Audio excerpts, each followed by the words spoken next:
Good evening, everyone. Good evening. Today is Thursday, April the 8th, 2021, and this is National Minority Health Awareness Month. I am very excited because I get a chance to bring to you all someone who definitely feeds excellent advice to me. Oftentimes I hear, "Oh, you look so good. You look a lot younger than yourself." And we also know that right now we're faced with our pandemic and we're working our way through that. But if you were to ask me one of the successes in order to ensure that my health is maintained, I definitely entrust Dr. Nita and things that you can do and apply to your life to be in your best health. So, without any delay, I want to take a moment and allow Dr. Walker to introduce herself. Dr. Walker, why don't you go ahead and introduce yourself to those that are viewing with us right now? Great. Good evening, Elyse, and thank you so much for inviting me this evening. It's wonderful to have an opportunity to share with everyone. So I'm Dr. Nita Walker, and I work for UC Health. I work as a professor of medicine in the College of Medicine as well. I've had the opportunity to work here in the Cincinnati area for about 30 years, and I'm very excited about the work that I do as a primary care physician for UC Health. I also work with residents. I have an opportunity to teach the next generation. And then I also work as an administrator from time to time. And that means I get to make sure that our processes work well for everyone. So I've enjoyed my career. I really try very hard to advocate health. I also try very hard to ensure that we have health care access for all. Excellent. Excellent. Thank you so much, Dr. Walker. Well, it is definitely appreciated that you've taken time out of your schedule. And again, thank you for being with us tonight. And so having shared that information, a little bit about your roles, et cetera, for those first and foremost during this month that are considering if they're still on the fence, with the pandemic, whether they should get vaccinated, et cetera. Where's a good place where they can start? I just want to dive right into what we're dealing with at the forefront right now, specifically as it relates to our community. So the first thing I would say about the pandemic, most important thing right now is vaccination. First of all, everyone really should strongly consider the vaccination. Right now, it's not available to children, under 16, but for everyone over the age of 16, there are very few people. There are some people who should not take the vaccine, but for the most part, everyone should take the vaccine. In particular, I think it's important for people with chronic disease, adults over the age of 50. And really, it's very important for the African-American community. We saw a lot of excess death and morbidity, which is illness that is chronic related to patients with COVID in our community. So we want to do everything we can to make sure that this disease doesn't spread in our community. Very well. So we've heard about from our current presidential administration, herd immunity. Mm-hmm. Can you tell us a little bit about what is herd immunity and what part do we play in that? Absolutely. Great question, Elyse. And so the situation with herd immunity is this. Herd immunity means that we're getting to a point where most of the people in a community have antibodies against a disease, either through vaccination or through naturally having the disease. And many people have wondered, why can't we just have people get the disease? Well, the challenge is that may work fine with certain diseases where a lot of people don't die or get sick. But as we've seen with COVID, almost 600,000 Americans have died with COVID, and many, many others have ended up with hospitalizations that have left them with a lot of debility, left them with chronic illnesses, and left them with chronic challenges in being able to do daily management. So that herd immunity naturally is fine for some diseases, but certainly it's not going to be the way we should get there with COVID. So that's where the vaccine comes into place. So if we have a combination of some small percentage of people who've actually had the disease naturally, and then people who are vaccinated, then we as a population are protected. And in particular, there are many people who can't take the vaccine because they have very severe immunosuppression. They may be a transplant patient. They may have chronic illnesses that don't allow them to take the vaccine. So if that's the case, then we can make sure those people are protected. I always remind people the vaccine is not just about you, it's about the people you want to protect around you. I love that. I love that. When we think about our community and our health, it's more than just ourselves. It's also Mhm. those around us, as you just shared. Specifically, as it relates to African Americans, we hear reports and studies that we're more likely to have pre existing conditions. So, by having pre existing conditions, what impact does the virus have on us? And why is it Absolutely. so important to get that vaccine?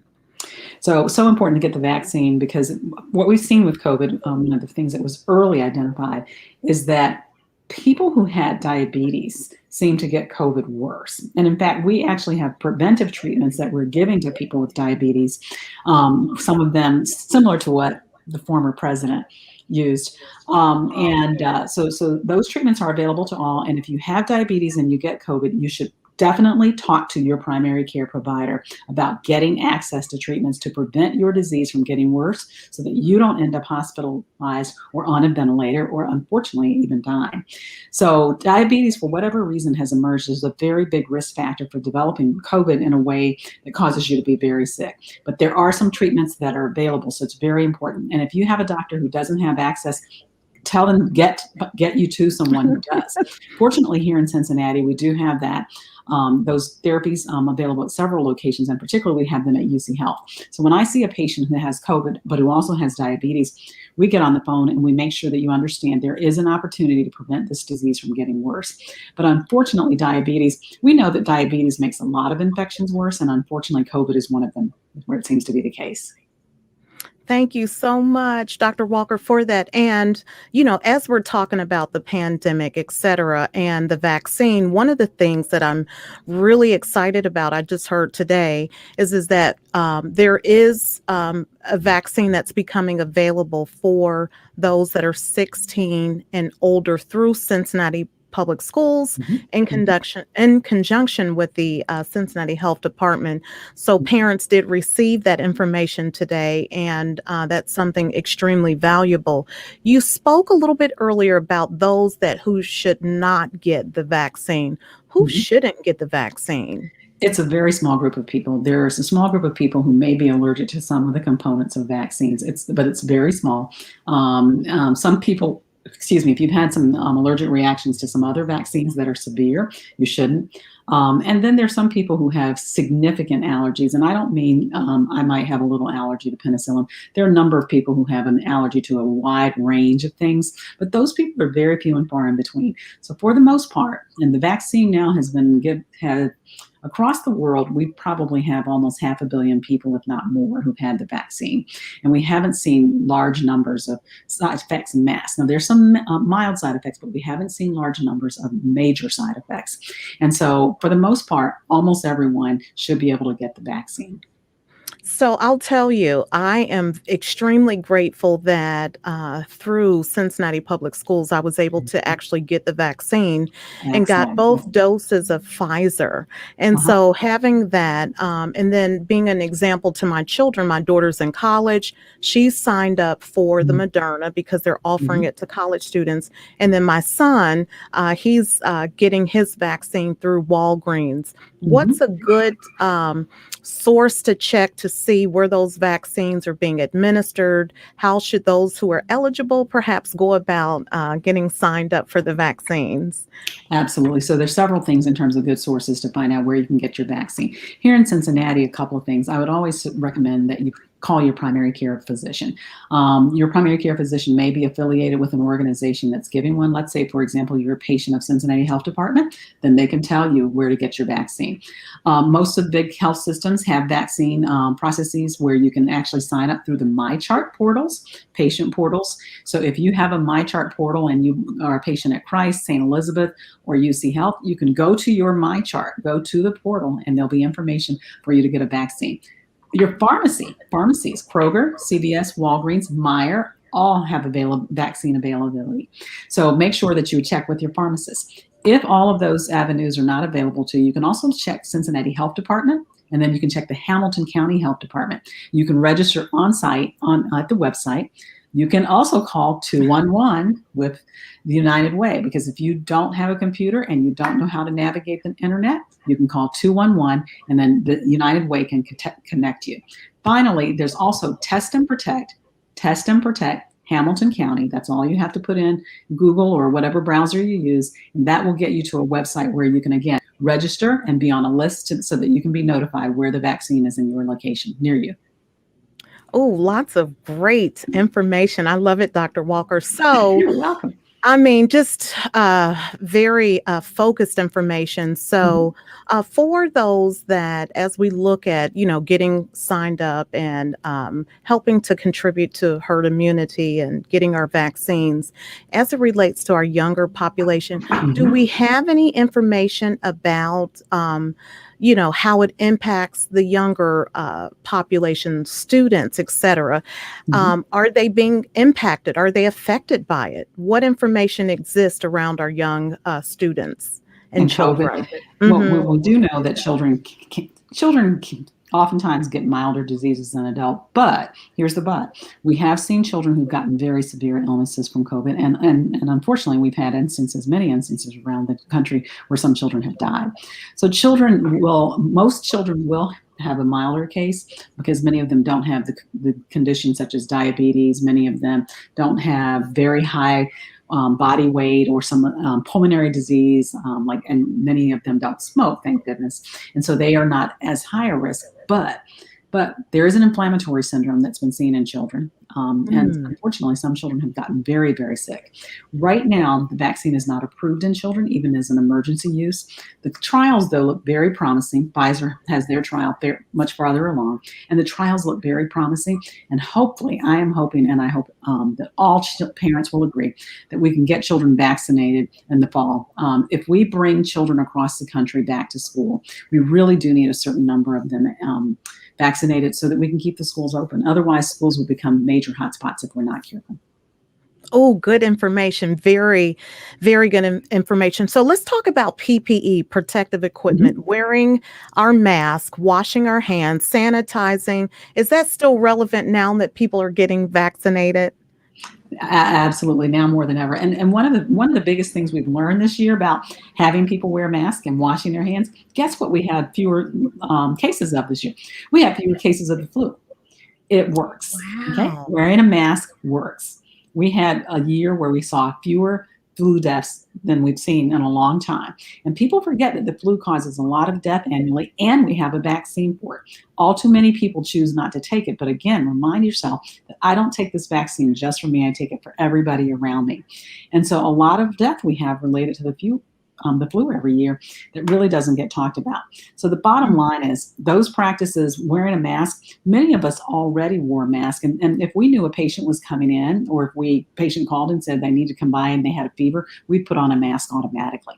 And so the hand washing should continue. The mask wearing should continue in many circumstances, even if we have vaccines, because there's still lots of other diseases that we saw less of this year because people were wearing masks. I love it. I love it. So definitely we need to stay on top of wearing our masks, continuing to wash our hands, sanitize, emphasizing that to children as well. And Absolutely. what about the social distancing? Still keep the space, or what's your thought on that? Well, I think, right now, we definitely should, okay? Because number one, we're seeing more variants come out. We have seen that the UK variant is the key driver of the surge that we're seeing up in Michigan. We're seeing a significant surge of cases up in Michigan. And, Michigan early on had some very significant disease and a lot of unfortunate death. And so what we want to do is we need to right now continue the practices, including safe distancing. And until we better understand, I think people still need to walk around with an air of caution. Can you go out to restaurants if you've been vaccinated? You probably can, but you still want to make sure that you follow good common sense. Personally, I haven't gone back to a gym. Now, some people feel comfortable with that. I'm sorry, gyms have way too much body fluids for me, and I'm just not going there. So I exercise on my own. I exercise at home, and I don't have a gym at home, but I just have free weights and I use other things. There are lots of ways you can exercise, and I walk every day. I still have I immediately got home and took a walk. and walk 3 miles. I try to do 3 to 5 miles every other day or every day, depending on my schedule. So there's still lots of ways you can keep yourself healthy, but everybody really needs to think about what they feel safe doing. There are certain things that I probably won't necessarily do. You won't find me in a bar, and especially if they don't have good precautions. And I think if you walk in and you feel uncomfortable, you should just leave. I've walked into places, I mean, I feel uncomfortable. People aren't following practices. They are not sanitizing. They're not washing their hands. They're coughing over each other. I leave. I do that during flu season. Mm-hmm, mm-hmm. So that's just taking that extra precautionary step, because that leads me to my next point. We are still, I'll tell you, at church, we had more funeral services of those who passed away given this pandemic. And it was almost like, wow. And so to see the deaths occurring, I haven't looked at the numbers, whether they're slowing down, speeding up.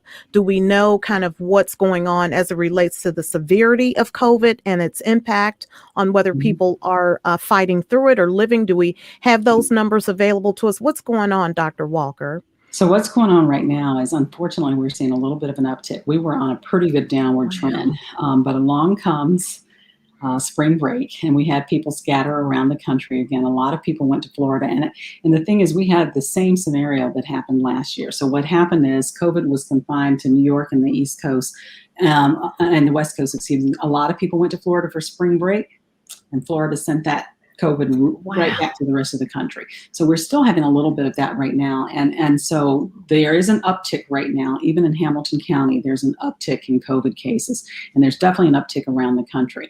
And the deaths tend to follow behind that by about 3 or 4 weeks. And usually we see an uptick in deaths about 3 to 4 weeks after, because sadly, what really happens, at least quite honestly, is many people who get COVID, and when they get it from the standpoint of needing hospitalization or needing to be on a ventilator, we do everything we can for them, and unfortunately, many of them succumb 3 or 4 weeks into the illness. So there usually is a lag effect related to that. But one of the things that we're seeing around the country right now, and particularly in Michigan and New Jersey and New York, we're seeing more people who are 30 and 40 years old end up on ventilators. Previously, it was more people 50 and 60, but we are seeing 30 and 40-year-olds.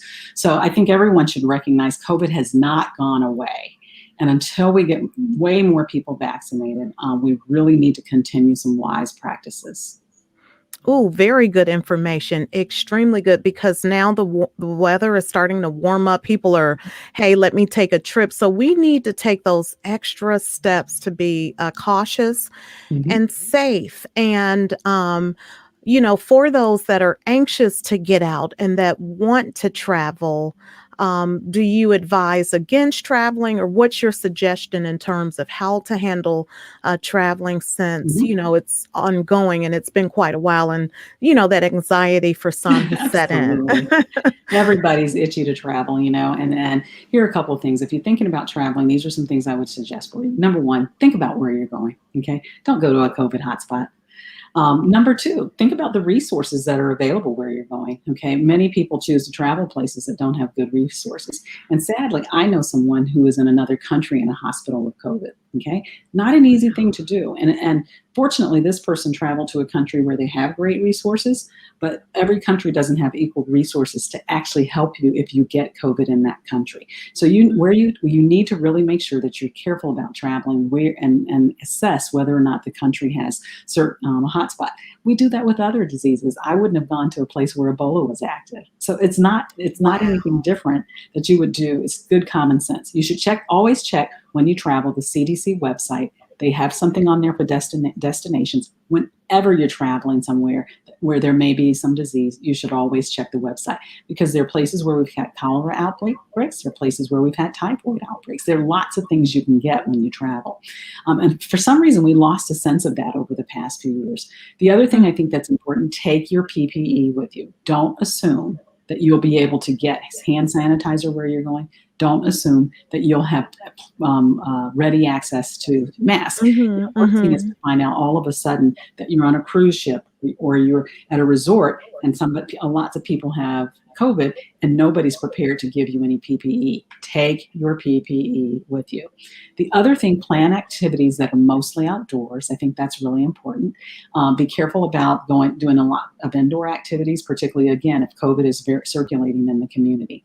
And if you're visiting family members, you should go to visit family members who, like yourself, have been vaccinated. If you really want to travel, you really need to get a vaccination. I love that. I mean, it even feels good hearing it from you because it's real. I figured, Dr. Walker, the vaccines have been out, what, about 6 months or so? If someone was going to grow a toe out of their ear, wouldn't it have happened already? Yes.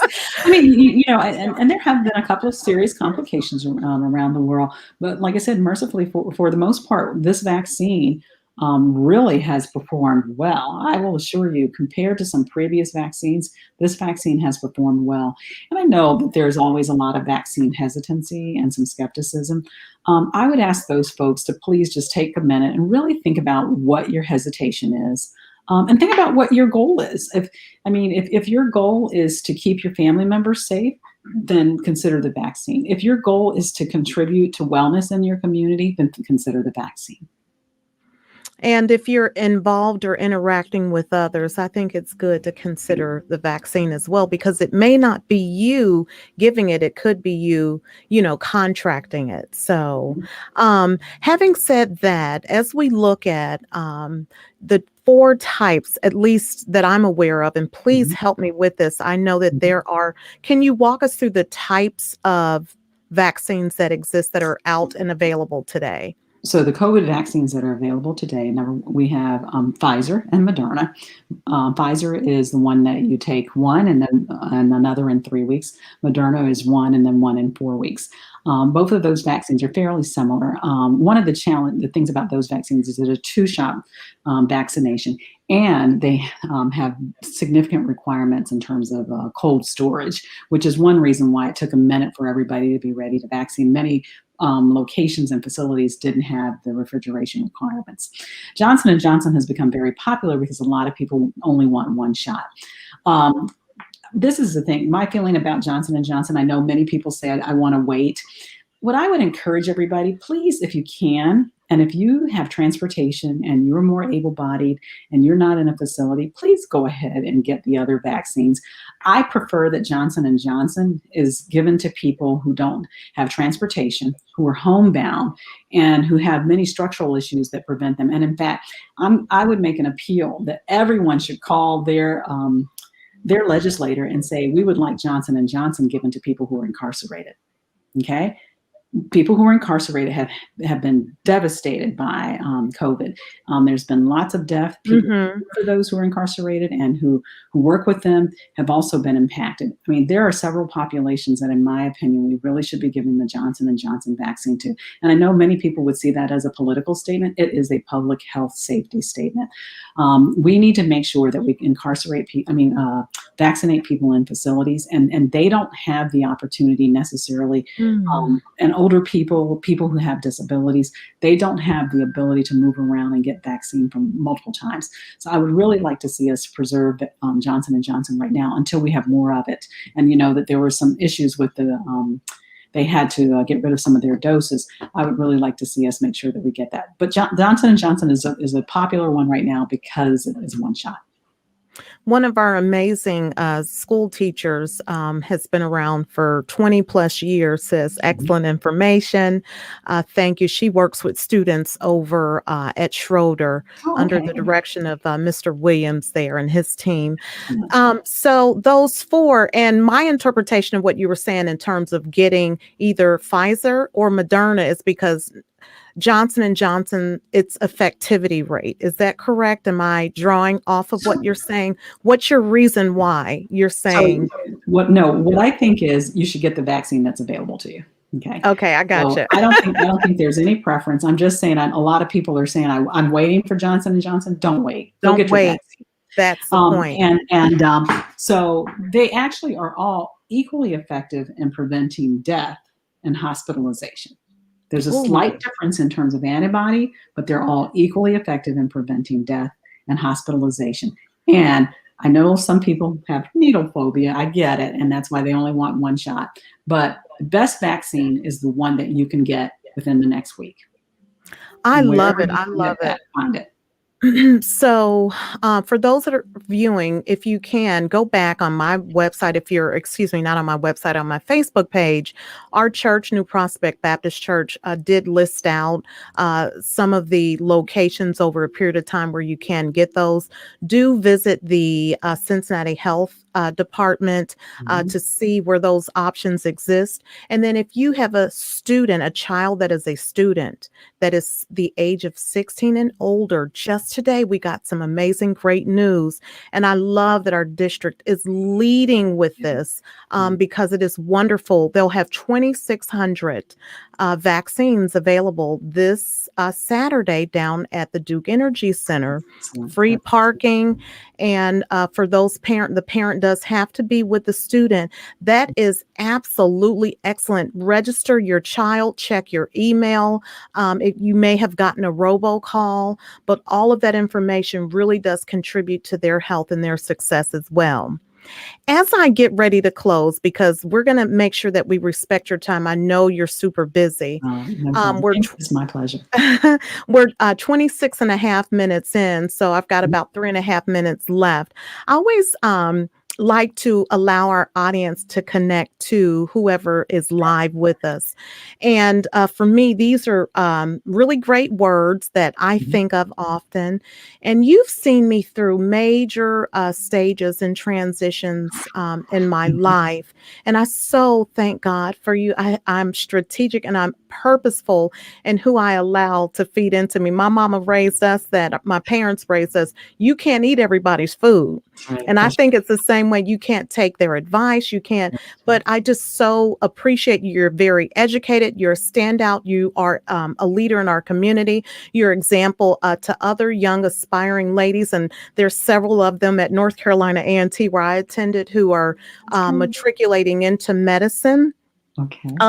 So one word that comes to mind, I just would love for your wisdom on this one word. When I say it, you just kind of share with our audience what comes to mind. The first one is mindset. Growth. Wellness. I love it. Growth and wellness. The next word would be journey. Journey. Journey. Oh, yeah. It's one of my favorite words. Your journey is your journey. Your own. Make it your own. I love that. Let's see. Mindset, journey. What's another word that this is one right here. Resistive thoughts. It's actually 2 words, but the phrase resistive thoughts. Resistive thoughts. Resistive thoughts. What comes to mind when you hear, and I haven't shared that with anyone else. Resistive thoughts. Try openness.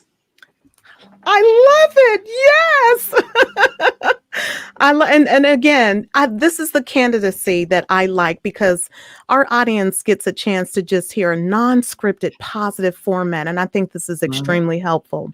For those individuals that may have, Dr. Walker, experienced the loss of a loved one, that may have experienced a job loss, that may not know which way to go, that may not even have health insurance, and they're trying to figure out how to just hold it together. As we work to a close, what encouraging, inspiring words, given this month, given your role, what encouragement do you have for those that may be viewing at this time? Absolutely. You know what? First of all, one of the most important things I think for all of us, number one, is to maintain our faith during this time. We are strong people. We really are. And strong doesn't mean we don't ask for help. So that's the other thing I always ask everyone to think about. You know, you really are not alone. Never suffer alone. That's something I learned from a doctor named Dr. Berwick. And so never suffer alone. So if you feel by yourself during this time, please reach out. If you feel lonely, if you feel that your health is not where you want it to be, if your mental health is where you don't want it to be, don't suffer alone. Reach out to providers, and there are many places where you can receive care, whether you have insurance or not. Notably, Cincinnati Health Department is federally qualified health centers. All of them are, and they can see you. We have clinics at UC Health. So many places, and there's so many resources. So always ask for help, and never suffer alone. So if you need something, please ask for help. It's the number one thing I advise people to do all the time. The second thing I advise people to do is release perfection.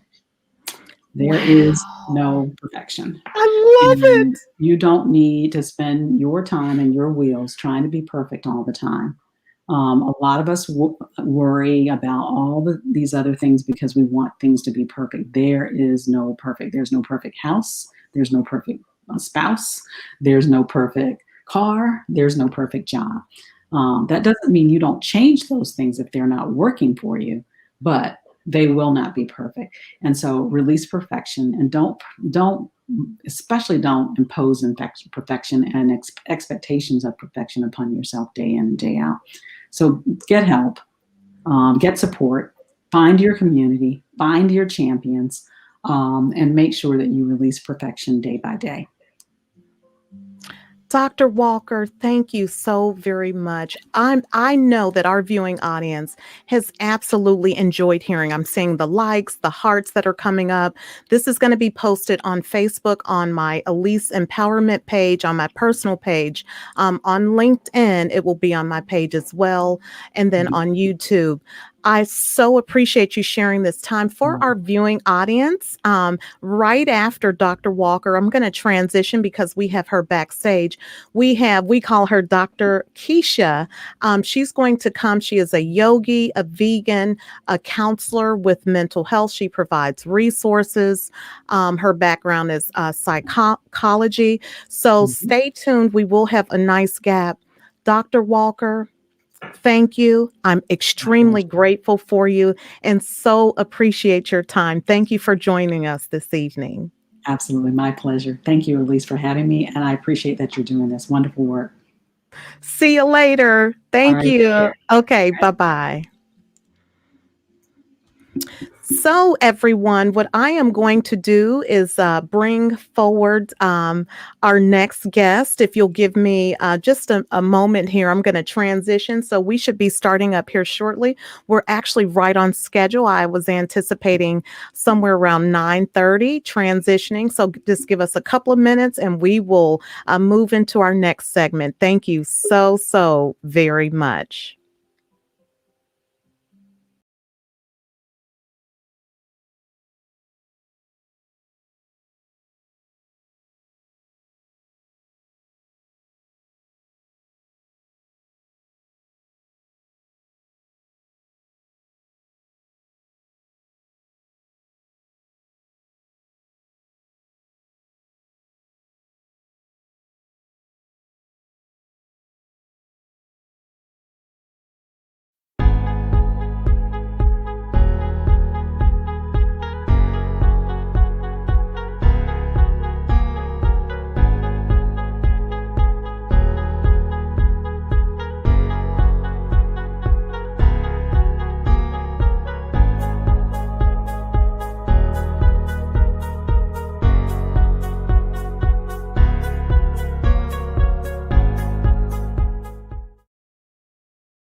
Okay, everyone, wanted to come back. We're going to transition here.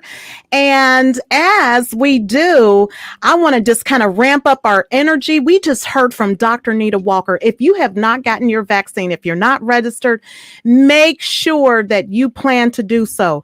If you're curious about where to get registered, where to get those vaccines for your 16-year-old child who is a CPS student or older, do check the information. Just hit me up. And if I can be of any help, I'll definitely.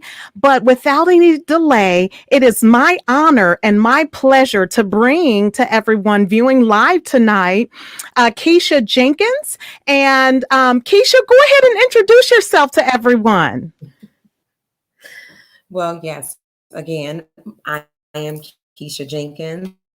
I'm a certified independent mental health specialist, as well as a yoga specialist, a vegan specialist. I'm just a health guru. I focus on mind, body, spirit, and soul to every capacity that I humanly can. And that's who I am. My life, my mind, my body, everything. I live it, I breathe it, I dream it. I love it. I love it. I love it. I am so excited to have you on tonight. You get a chance to kind of walk us through some things. We'll start out with a little bit about who you are, where you're from, and then those things that you're doing, which are tremendous, specifically as it relates to National Minority Health Month. This month is such a profound platform for us to really, I would say, definitely go back and recalibrate ourselves, align ourselves. And you are one of those professionals that are out there doing it, making it happen. So go ahead and take a moment and talk to us a little bit. This is definitely a night for you. Absolutely. I appreciate you, Elyse. Thank you. So, I was raised here, born here in the city of Cincinnati, this beautiful, lovely city. I was raised on the west side of town in the Fay Apartments, which is in North Fairmount, at the top of the hill. Now it's probably called Row Hill Apartments, but it was formerly the Fay. I am the youngest before the youngest of 8 children. So there was a lot of us in a 3 bedroom apartment for many, many years. Um, and life wasn't easy. But I tell you what, even being poor in the projects, we didn't know. We didn't know that we were poor. We thought that everybody got food stamps, even rich folks, And so it wasn't a thing to be depressed or sad or mad or angry about because that was the assumption that everyone got food stamps and got milk delivered to their door and thick cheese that would break your arms to cut, that we were living the life. And so with that, I just transformed that energy into positive things, even though down the road, life wasn't easy. Life was not easy for me as a teenager. My mother became diagnosed with stage 4 breast cancer. And I found myself in a position where I was taking care and raising my mother as well as a younger sister and still trying to find me and peace and balance and be happy with not having much and not having what my friends had. I think I probably wore the same 4 pair of shoes from ninth grade all the way until 11th grade until I got 3 or 4 jobs to be able to feel decent or even look decent. But even in that trial, in that circumstance, I wasn't upset. I wasn't angry. I wasn't bothered. I had bigger fish to fry. I had a sick mother that I thought was going to die. And she has been my world. The only thing that really me and my siblings had or knew outside of other relatives who did step up and fill certain places in me and my siblings' lives. But, through that transition and those hard, rough circumstances, I had to find a balance of peace and structure, or I would have been on the other side of the fence, and which was not good. And so I talked to God. I established a relationship with him at a very young age to keep that structure and discipline so that I didn't stray into this dark hole because I knew I didn't ever want to be there. I've been in some rough places. And so I didn't want to even go darker. I couldn't imagine what that life would have been like. And so I wanted to be an influencer, someone that motivated and pushed and encouraged others to be better, even in the darkest hour. Yes. And that's what my life. I want to I push people mental capacity to ends they didn't know that they had, or capacities, cells that go unused. There are a lot of brain cells in people's mind that go unused. Why? Because of generational bondage, Mm, brokenness, mm. the way that they're taught, the trauma that they experience, they just feel stuck. And I did not want to be stuck. How about I wasn't going to be stuck? not what I felt. I knew in my mind as a teenager at 16 years old, when I was sleeping inside of a friend's car, because I didn't want to go home. I didn't want to go home and look at my mother die because she looked so ill. And our living situation wasn't the best either.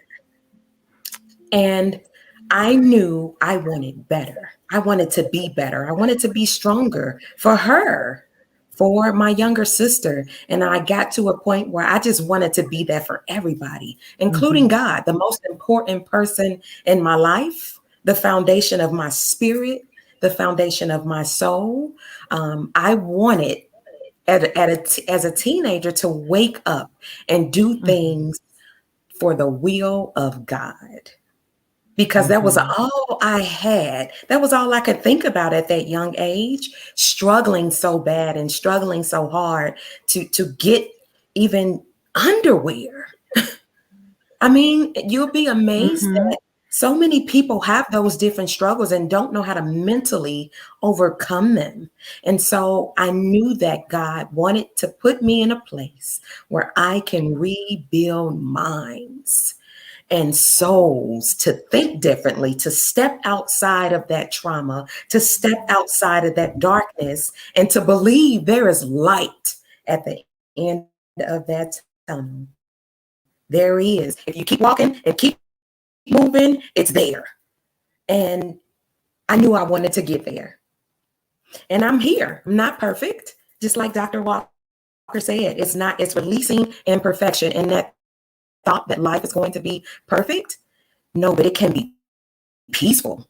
And so that's the mind frame that I live in. That's the mind frame that I had to program and teach myself.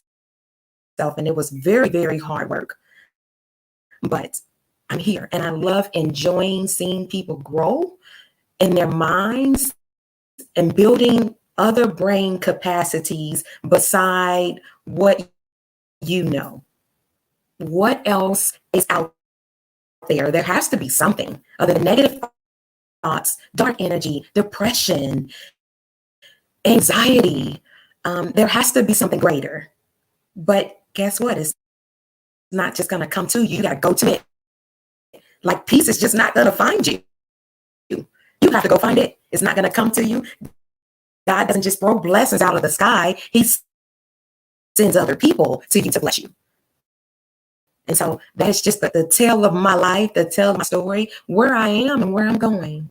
I love it, girl. I love it. You came in on fire and you have such a compelling story. Of course, I know the story, and it's very good that this platform is allowing you to share it. I mean, you shared with us at such a young age the responsibility that you took on, having to raise, having a dying mother, and even at your young age now. Absolutely amazing. And sometimes when people hear our story, they can connect to us. So just the stages that you walk through, I know that if someone were to see you, they might miss the fact that you created your own women's basketball scholarship at Xavier University, that you were playing basketball there. How was that experience for you, working your way through school, raising your family, and going down a path that no one in your immediate household had ever gone down? What was that experience like for you? So it was a little overwhelming in a very good way. I knew I didn't want to leave Cincinnati because my siblings had left. Everyone was gone out of the state. And so I had to care for my mother, one. And then I'm like, if I leave and go somewhere else, then who's going to properly care for her the way that she needs it? And so guess what? I'm going to try to go to the most expensive upstanding college here in Cincinnati. I don't even know if they're going to accept me, but I'm going to try it. And I knew I didn't have the best ACT and SAT scores, but I'm going to try anyway. And that was my mindset. And it still is to this day, to try anyway. You think you're going to get denied? Try anyway. You think someone's going to tell you no? Try anyway. It may happen. And you just keep moving and try again. And so when they finally accepted me, I was just blown away. And so I tried out for basketball, in which I was by then I was amazing because in high school I was horrible. I was a good defensive player, but I didn't really shoot well. I didn't really dribble the ball well. I had to learn those things over time. And being in it, I was a part of the Army as well. I'm a trained ROTC, senior ROTC. I did it in high school. I did it in college for UC. Even though I didn't attend UC, I attended their senior reserve training program to get that military discipline and experience. And so when I tried out for the basketball team, I made the team, but I wasn't getting any play time. For the first year, I was the water girl, and I was proud of that. I was proud to even be affiliated with such a great school. And so after probably the second year, they put me on the court, and I showed out. And I think what was making me press so hard was because at the time, Xavier was a school that had favorites. You know, they had their starting five and their six backup, seven backup girl. And I came in only 5'2" and showed out. I love it. Yes. I wasn't thinking at the time, you know, I was going to go to the WNBA or anything like that because I was so short. But I didn't let that stop me to keep going and keep pressing through. And even though at the time I had a 2-year-old daughter, a mother that was still battling cancer on and off. I turned around my third year of basketball at Xavier and got pregnant. So I couldn't even play anymore, but it was still worth it. Wow. It was still worth it. It was still an experience, and I wouldn't change it. I wouldn't change it at all. And you did not give up. So there's some parallel there. Through what you learned early on, you began conditioning your mind, is what it sounds like. And Yes. you took that and grew that onto the next level, believing in something that maybe you didn't see anyone around you immediately, but you knew deep down inside of yourself that you could make that happen. Absolutely. Now, fast forwarding to today, you provide, one of the services that you provide is counseling and services around the mind. Tell us about the mental health work, and how do people get involved with what you provide? So I provide holistic mental health counseling. And although I'm not a counselor, I'm not a therapist, I'm a master level psychologist. I don't practice as a psychologist in the state of Ohio because they have so many different guidelines as how you're supposed to treat your clients that I just don't agree with. So I took a different approach. I decided to become certified as an independent mental health specialist and do it my own way and do it the way I feel that God wants me to do it. I didn't want to prescribe medication. I didn't want to sit down and spend 2 or 3 hours doing these assessments and diagnosis, but not putting that energy into each individual and building their discipline, their power, and control of their brain. And so that is my focus. That's my approach. I take a very calming, therapeutic approach to mental health. I find out what each individual needs, and I break it down piece by piece. And I opened a practice, which is Jenkins Family Services, which is of course, my last name and my father's family's name. And that name is it holds such royalty Yes, to me. it does. That it was important that I keep my business in my name because that's who I am. And so Jenkins Family Services not only provides holistic counseling or mental health support based on each individual's needs, but we also provide coaching as far as job coaching, teaching people how to be appropriate and sound as far as professional etiquette is concerned. And we teach people how to not only invest into their mental health, but to invest into their future financially to create generational wealth that will carry them generations, their children, their grandchildren. We even talk about small things that, well, big. Life insurance is big, right? And you think as it pertains to mental health, it's just this mental health component. All you talk about is what you should be doing, what you need to do, and what you need to do to get your brain to a level of power. Well, we also Yeah. want to encourage you to Mm-hmm. invest into your families, long Yeah. term, generational, not only wealth, but mental health. And so, I if we love teach it. all these tools, they can take them and teach their children and their grandchildren, and hopefully turn over businesses or turn over wealth mentally first, and it'll Mhm. transition and trickle down to everything else.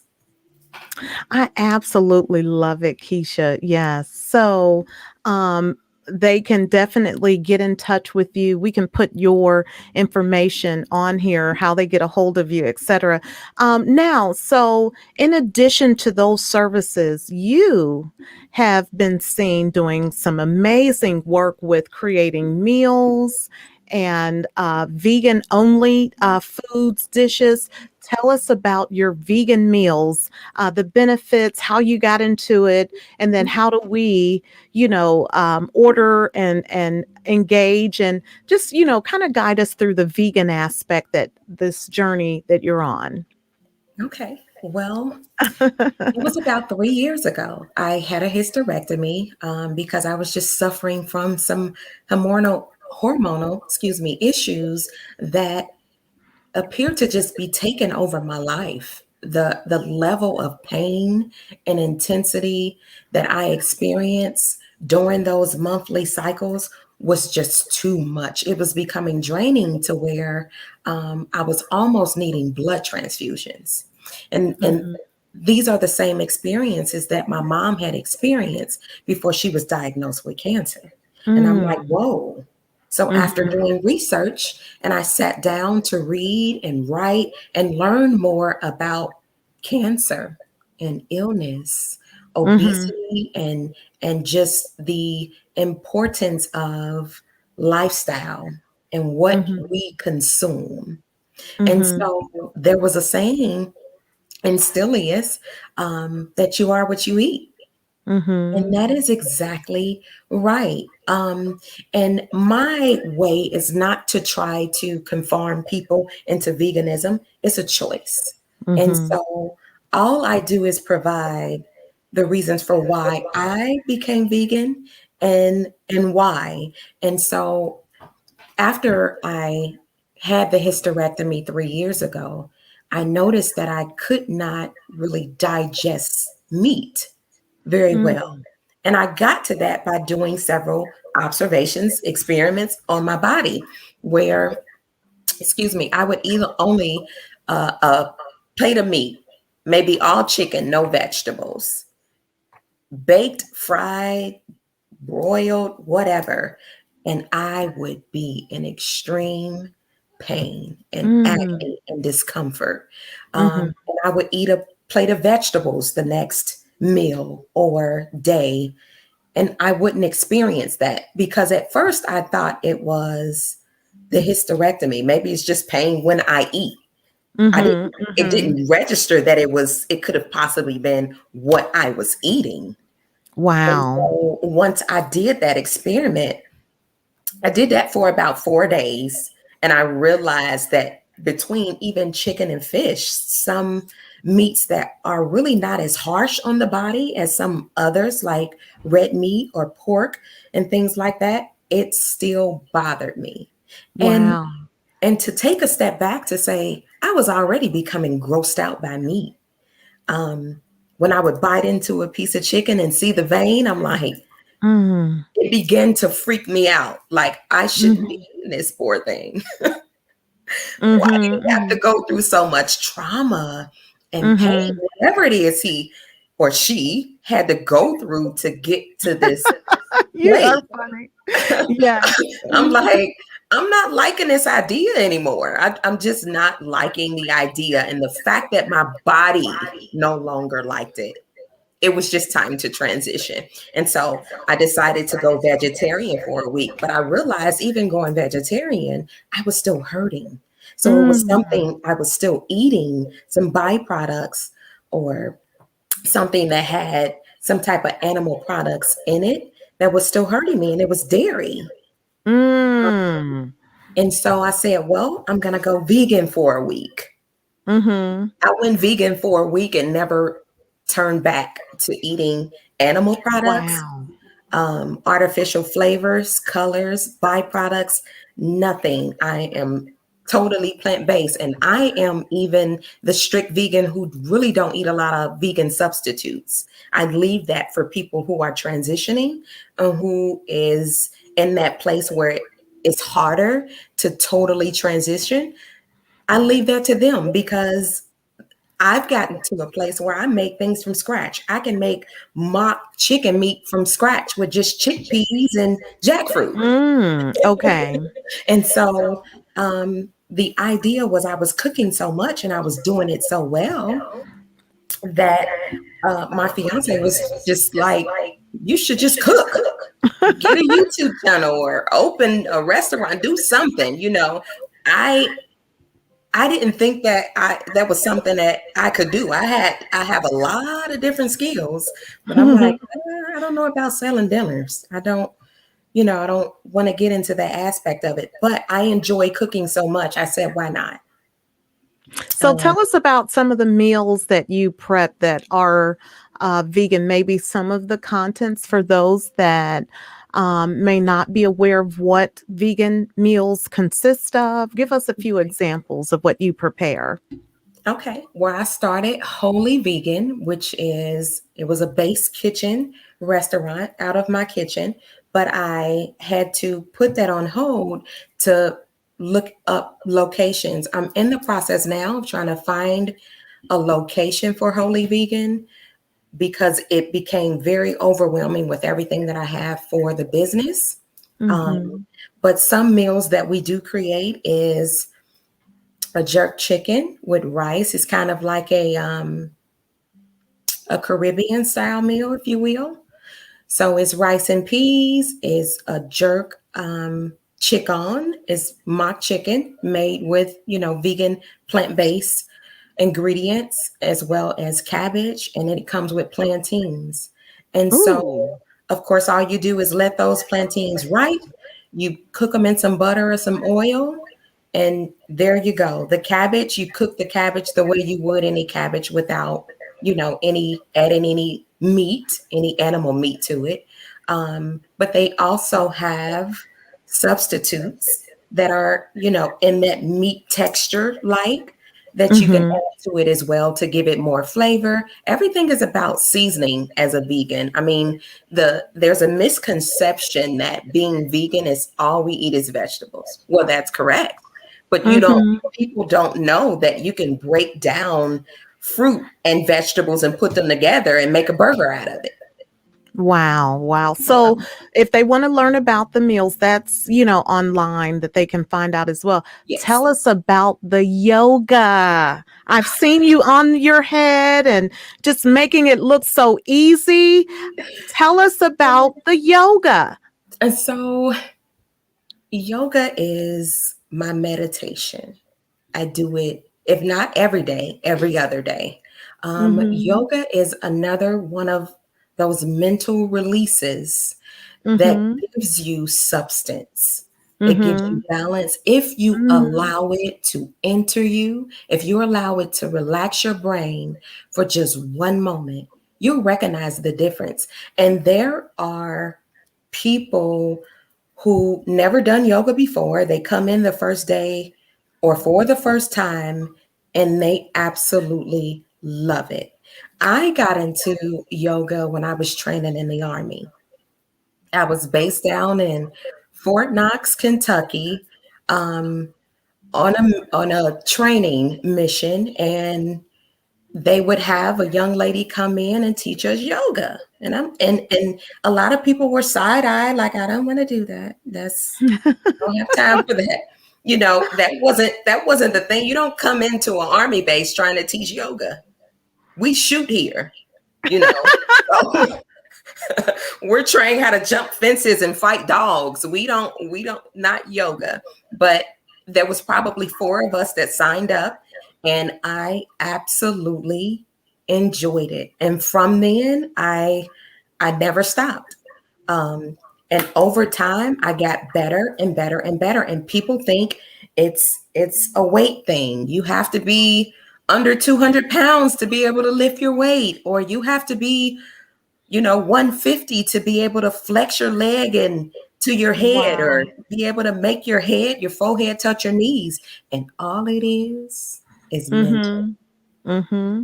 It's just a mental discipline. And once you're able to be taught that, your body can flex to any position and go to any capacity that you take it comfortably. Now, it takes a while to get there. It just doesn't happen. Um, and even at my age, in my mid to late 30s, there's positions that I don't try. There are Uh-huh. positions that I just don't even attempt to try because I know my body already says no. Okay. It's just a no. I'm going to probably do it to a half point and that's it. I'm not even going to try. But as I teach people, because I have joined forces with Blue at Energy, her studio, she's the first Black yoga master here in Cincinnati to open a studio on Bramble Avenue in Madisonville. And I teach some of her classes 2 days a week on Tuesdays and Saturdays. Wow, wonderful. The Tuesday class is at 11 a.m. and then the Saturday Mhm. class is at 2 p.m. Now, there are many classes in between my schedule as well, but those are mine. Those are the classes that I teach. I teach beginners, those who are experienced. Some have more experience than me and they teach me. So I'm there I to love learn as it. well. And yes, I so love it. yoga I will love take it. your body to a whole new heights.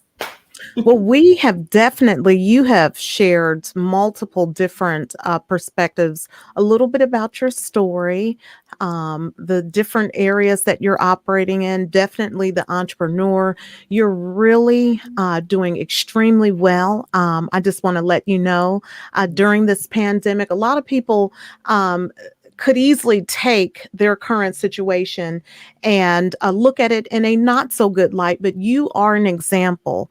And I just want to commend you and Thank encourage you you. to keep going. We never know who's watching. So you're contributing Absolutely. in a positive aspect. You're growing, you're doing things that impact lives. And so that is something definitely to be applauded for. Thank you. So, in this post, if you would, for people that want to learn more and get more information, please share that. I'll tag you in the post as well. Okay. And on this segment, it's a consistent segment because we started out with Dr. Walker. And then, halfway through, we can look at a time spot. And then that way you can kind of let people know, hey, at this spot, if you want to check live, here's where we are. Did you have any closing remarks for those that are viewing? I mean, you opened so well. I just absolutely love it. Any closing remarks or suggestions, for those that are still sifting their way through the results of the pandemic? Absolutely. I want to share that trouble does not last always. Mm. And Mm-hmm. sometimes we have it in our minds that we've been through so much that we just can't seem to shake this. And I Mm-hmm. tell you, once you learn to put Mm-hmm. positivity in your mind, peace in Mm-hmm. your mind, and let go of things that you cannot control. There are things Mm-hmm. that you can, and things that you can control, fix them. If they're not Mm-hmm. good enough for you, fix them. If it's something that's in your life or someone that is in your life that is not adding to the foundation, the structure of your mental peace, Mm. terminate Mm. them. Ooh, I love it. I love it. Yes. Because we're living in a time now where growth, the opportunity for growth is so easy. But where does it start? In your mind. Because if Mm. you don't believe it first, no one will. And even going to God to say, Lord, help me, he will, but he's Hmm. expecting you to help you as well. And that's changing and transitioning your mind to believe that things are going to change and actually Believe it. changing them. Yes. Change the things you can. The things in our lives that we know we need to fix, sometimes we sit on our hands too long. And it's time to clean up and clean out. And we're not just talking about your home or in your basement or your old clothes that you can't fit or clothes that you need to donate. Those are things that you probably should do. But there may be some people that are in your life that are holding you back as well Wow. because they're not attaining Wow. positive energy. They're not investing that energy into you. They're not pouring into you, but you have to be willing to do the same for others as well. So don't expect things to happen when you're not living in that same energy as well. I absolutely love it. Well, thank you for coming on. It has been, I mean, my tremendous honor. We definitely have to bring you back on.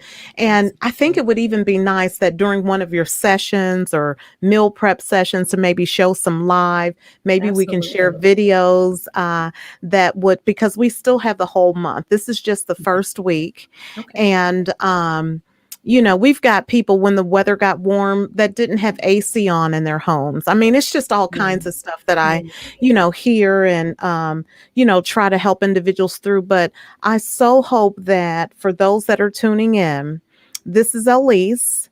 My why, the reason why I do this is so that I can help people take off limitations, move beyond mediocrity, and so that you too can live a quality life. I so hope that you're getting extreme positivity, encouragement, uplifting. We don't bash out anyone here, we don't call out negative things. This is all about empowering you. And this focus this month is on National Minority Health. So if you like what you see here, those that have come on, please like, share, refer. That helps me help others. So until our next segment, and again, Keisha, we're going to have to bring you on again. We've got Nicole Absolutely. up on the East Coast. We're going to bring her back. She's doing some amazing things. We've got a number of individuals that are lined up. Please stay Absolutely. tuned in, stay Absolutely. posted. And thanks for joining us, Keisha, this You're evening. very Thanks, welcome. I'm everyone. glad to be here. Um, Thank you. you all have a wonderful evening, and we'll see you next segment. Thank you.